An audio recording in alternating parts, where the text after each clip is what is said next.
Yeah, during pregnancy, you don't lose as much hair. Like your head holds on to more. Some weird hormone stuff, man. I don't know. My body, like it literally.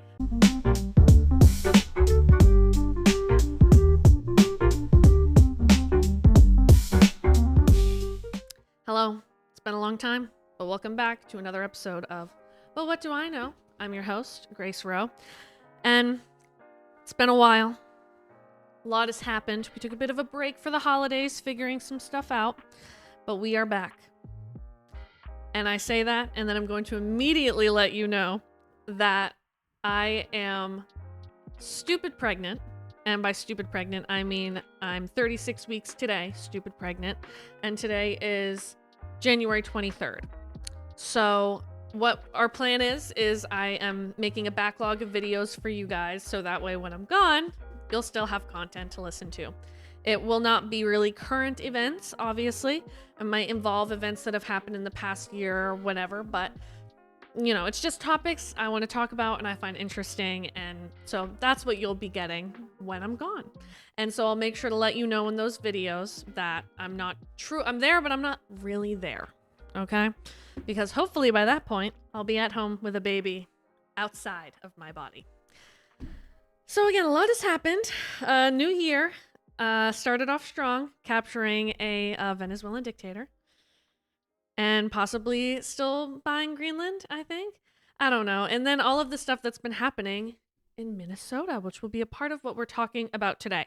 Because what we're talking about today is all of the fun stuff happening in Maine. Now, Grace, you ask, why are we talking about Minnesota if really this episode is all about Maine? I'll tell you why. It all has to do with scams and also ICE. So let's see. So we're going to start off in Minnesota to lay the groundwork for what has been happening in our home state of Maine.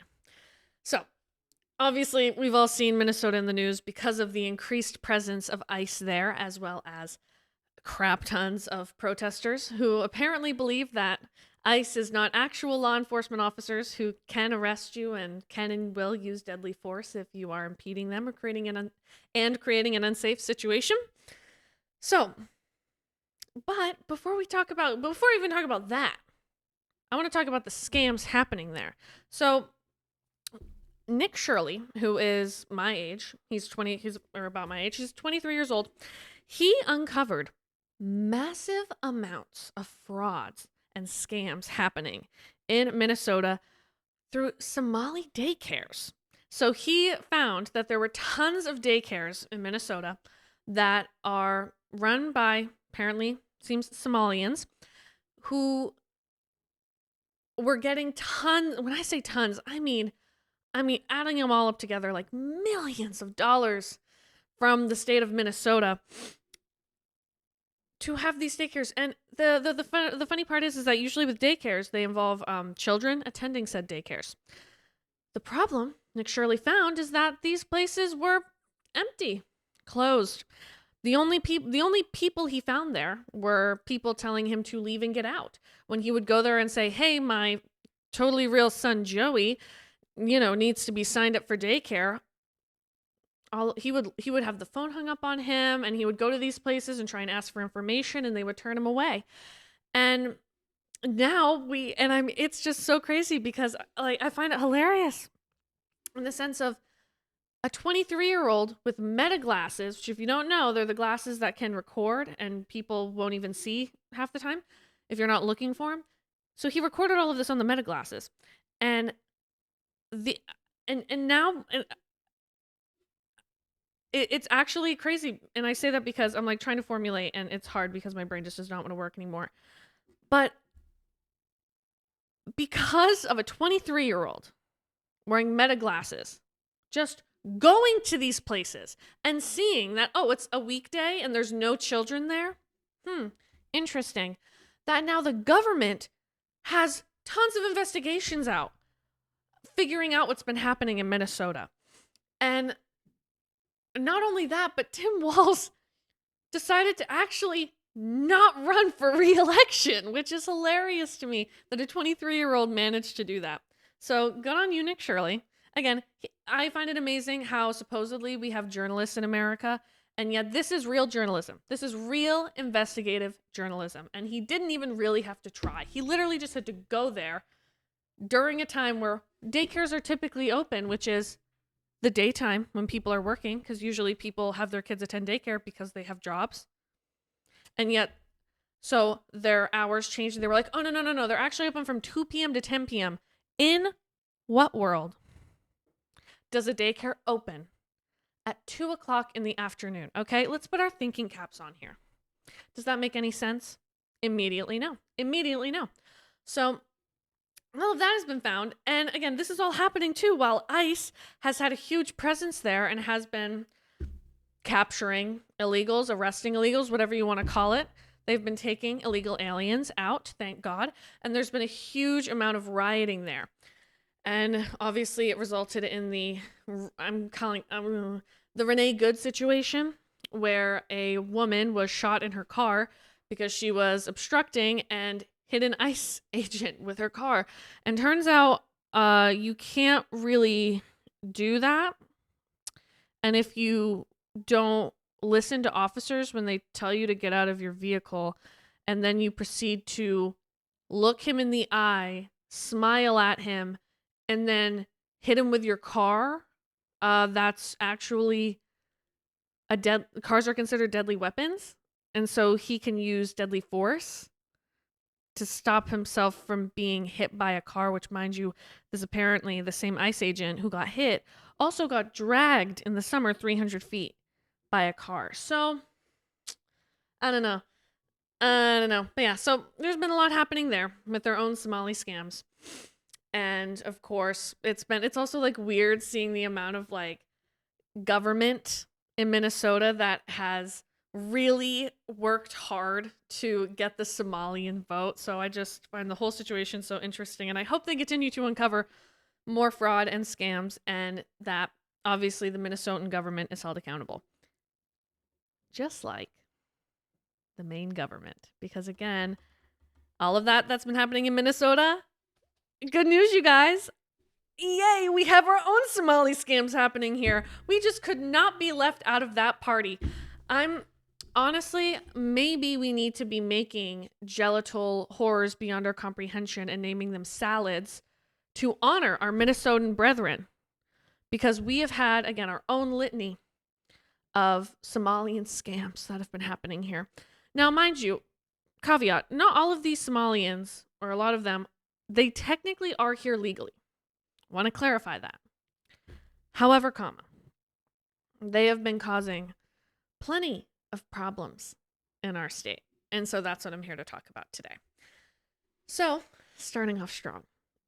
Our Somalians didn't use the daycare method. They instead decided to start a nonprofit, a healthcare nonprofit company called Gateway Community Services, where they then scammed our government using Maine Care out of around $1 million, apparently.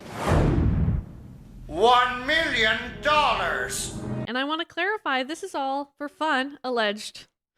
I don't even know if I need to technically do this, but I'm covering my bases. So everything I say is just for fun and a joke and alleged, just in case. Just in case. So, yep, they have investigation. They are now being investigated because obviously using things like interpreters, because again, they were apparently using interpreters and whatnot and Maine Care to be taking money from it and doing Lord knows what. So I think we're going to find out probably what they're using it for. And it doesn't stop there. And so I wasn't living in Maine at the time. I was during my brief stint where I lived in Colorado. In October 2023, the Lewiston shooting happened. Killed 18 people, injured a bunch others. And obviously, horrific tragedy. So around that time, there was a lot of fundraising happening by different organizations and groups to raise money for the shooting victims and their families. And one of them raised around $2 million. Wow, you think? Great, amazing, that's awesome. $2 million to help all of those people. Except they only saw a teeny tiny percentage. I think in only the thousands or the tens of thousands of that money. Meanwhile, around 27 or so other organizations received that $2 million, around 7 of which, apparently, being run by, you guessed it, Somalians. So, all of that money, the $2 million raised for these people, money that people gave to this organization after being told by the organization that all of the money would go towards these shooting victims and their families, instead went to, Lord knows, all these different places scattered all around who were not affected by the shooting. So, what's up with that? That's kind of interesting, huh? And yet you don't really hear anywhere other than the Maine Wire covering stuff like this. It's really difficult to find, except they only start talking about it when the Maine Wire talked about it enough and investigations actually started happening there. But it's interesting how all of these news organizations they're never the first ones to pick up stuff like this, right? So, yeah, just interesting, because at a minimum, $2 million essentially going down the drain or fraudulently being moved to other places is severe negligence, right? Some people who are especially garbage at their job, okay? Or could be that the people in government who are responsible for the moving of those funds received possible kickbacks from these nonprofits. Again, alleged, possibly, maybe my personal opinion. But it's a little strange to me that they explicitly stated that this money would be going towards one thing and then just scattered it all around almost 30 different organizations that have nothing to do with the shooting. Weird, almost like they want to make it as difficult to track the money as possible. And I want to clarify that a lot of that information I got from the Patriot Post online, because they have a really long article about it, and I would recommend looking at that. On that note, if you're liking what you're seeing so far, please make sure to like the video, leave a comment, subscribe, all that good stuff down below. We still aren't done either. Still not done. Because we had a fun guy, Iman Osman, who was on the school board in Lewiston and then became a council member for Lewiston for, I think, less than 72 hours before resigning. Because, so get this man, right, when he became a part of the school board, he put in his address, and you think, oh yeah, normal address, someone lives somewhere, right? Even if it's a shack in the woods. This man apparently put his address down for a condemned building that no one was living in or using. Apparently, that's where that man resides. And just, he also, not to mention, had gun theft charges from December 1st of 2025. And they still voted him in. So he was elected, mind you. They knew about the charges, and then they still voted him on. He still became a part of their council. And the only reason he resigned, most likely, was because they had voted 6-1 on the Lewiston Council. You want to guess the one person who voted to not investigate Iman? Spoiler alert, it was Iman. Voted to investigate him. He then decided to resign suddenly for the good of others.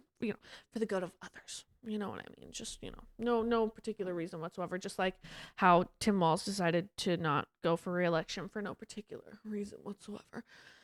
So it's just, and I'll bet you that's not even all of it. It's not even all of it. Not because we also have Maine officials who are, Maine officials who are saying that America is not even really their country. Their motherland is Somalia, and that they should be focusing on that, which is great. It's not like you guys live in America or anything. So we've had all of that happening. And in other totally unrelated news, ICE came here and has been all around Maine. It's interesting. It's funny. I open up Facebook every day, and I'm on Maine X community and the Maine Wire. And so I'm just getting oh, they were spotted here and they were spotted here. Oh my gosh, I had a great morning yesterday because I open up Facebook and the first thing I see is Border Patrol at the Waterville Walmart, and it's like, you love to see it. You love to see it. The weed place that I passed by um, in Fairfield also got raided by state police, and it's like, yes, because they were involved with the Chinese mafia. Again, an almost laughable situation. Because, mind you, the people that are getting deported, that are getting arrested by ICE, are not just Mexicans and Venezuelans and things like that, or Somalians or whoever. They also are Chinese people. Chinese people who may or may not have had land and houses sold to them through Janet Mills' brother. He may or may not have helped them get those buildings where they then illegally grew weed using illegal pesticides, maybe, possibly, kind of a little bit. So we've had all of that fun stuff going on. And Janet Mills tried to tell law enforcement officers here to not get involved and to not work with ICE. And they all essentially went, no, we're not doing that. And they've been spotted assisting ICE as they should, which is almost funny to me because it's easy for Janet Mills to say that. I don't even know if the girl really even lives here, honestly. I wouldn't be shocked if she's a snowbird, okay? She's probably in a whole other state right now, like tweeting all of this stuff out. And she's sitting there in her ivory tower being all like, hey, people, hey, law enforcement officers who have been in Maine who live here in Maine and have seen firsthand the effects of illegal immigrants and criminals in our state. Don't work with the people who want to make that situation better and make your city safer. So I found that kind of funny that they just went, yeah, no. Hope that helps. And so all of that, the Somalian stuff that's been going on in Minnesota, the Somalian stuff that's been going on here, illegal immigration here, the Chinese all of this stuff. And you hear a lot of things online. And one of the things I wanted to talk about, to tie it back to how are we supposed to respond as Christians to all of this? Because a lot of people will tell you that people who don't believe in Christ, know how Christians should be responding. And they really know what a loving Christian would say and do. And they have all these stories that are designed to guilt you and make you feel bad. Not to say you can't have sympathy in certain situations for people. Obviously. We're all human, right? I don't want these people who are being arrested to be treated like animals. They deserve basic human dignity, to be arrested and taken to their own country, right? Without excessive use of force, right? As much as possible. They are human beings. We are all image bearers made in the image of God, and we should be treated as such. And I pray for them and I pray for their souls. I pray that they find Christ. And so when you hear people online talk about this, they're going to use the emotional argument because that's what leftists do. They use the emotional argument because they don't have a practical argument for what they say. So they guilt you. They make you feel bad. They make you feel emotion. And it's, again, not to say that we can't feel emotion. These are people. These are real people, right? And it still is going to be upsetting. It's upsetting, I'm sure, to watch neighbors who maybe you've lived with for a year or so or longer be arrested. And that's where we ultimately have to take a step back from our emotions and look at the reality of the situation. And Christians are being told that the Christian thing to do is to love thy neighbor. And I think Allie Beth made a really good point with this, where they're not our neighbors. They entered our country illegally, knowing that they came here illegally. Many of them who are being arrested, you see a laundry list of crimes that they committed here. So not only did they commit a crime coming here, they then came here and committed more crime, some of which being sexual assault, rape of minors, like things like that, like horrible, heinous crimes. And loving your neighbor is wanting to be able to go out in your community and feel safe. When I say, as someone who's lived here and has lived here essentially my whole life, I lived in Colorado from 2021 to 2024. Coming back from Colorado, the shift that happened from when I was in high school in 2019 to now is insane. My friends and I used to be able to go to our local Goodwill, We used to be like, we would just drive all around town because we had free periods because we were seniors at that point. Driving around, going wherever, just a group of young girls, maybe one guy from with us, maybe not. And it didn't matter. We felt safe in Waterville. I don't feel safe anymore now as a grown woman. I have spoken to friends who have children who say that they have to think about when they leave the house about whether or not they should take their children with them or not.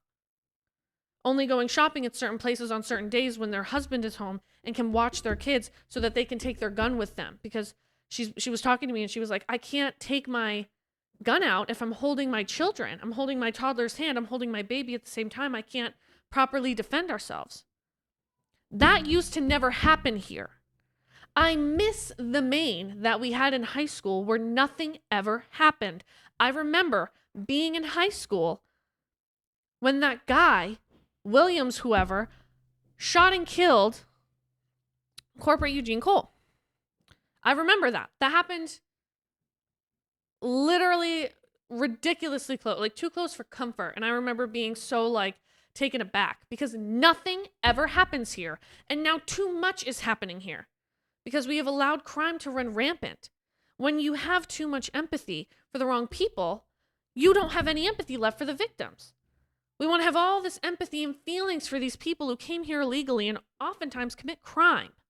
And not for the people who lived here their whole lives, who are born and raised Mainers and Americans, and people who like America or love America, and again, grew up here as citizens who have been assaulted, killed, robbed, taken advantage of, scammed.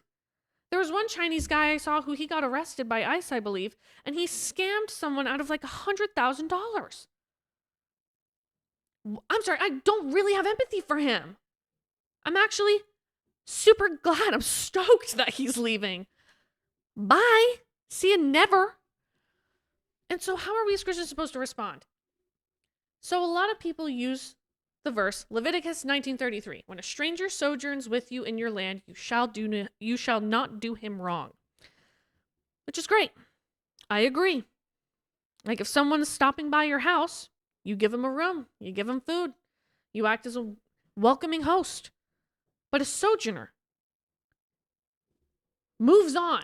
They are a traveler. They are nomadic. A sojourner is someone who goes from place to place. These people are not sojourners. These people, in a way, you could almost word them as invaders because they're coming here illegally and then staying here, not assimilating to our culture and trying to have us incorporate aspects of their culture, which I'm sorry, not every culture is made equal. And some of these cultures are harmful, bad, evil cultures, okay? Don't look at me and say that Iran and the culture they have in their government right now is the same as ours, or Afghanistan, okay?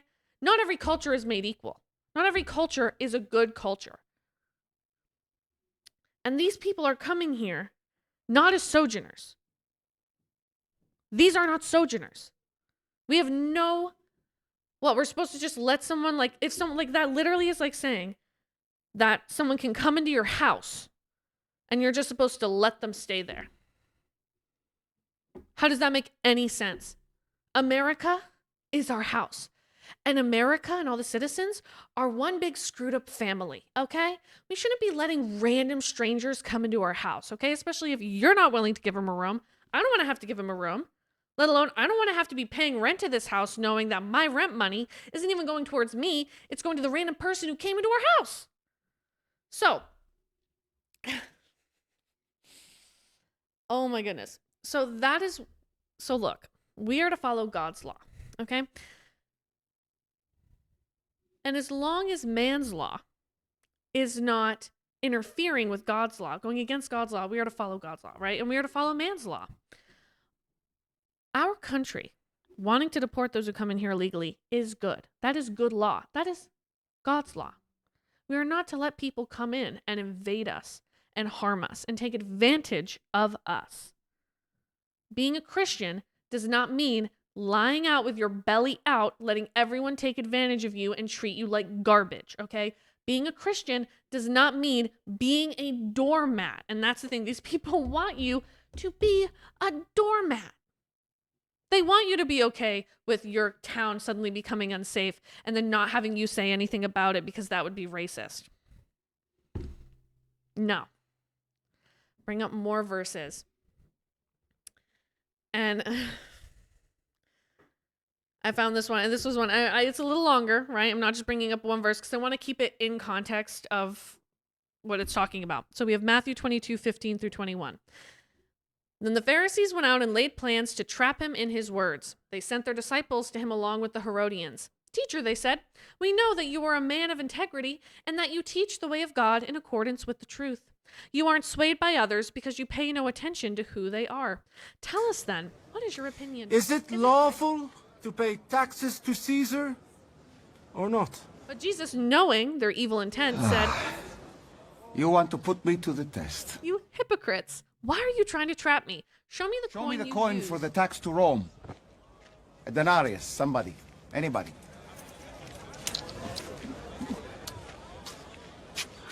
Thank you.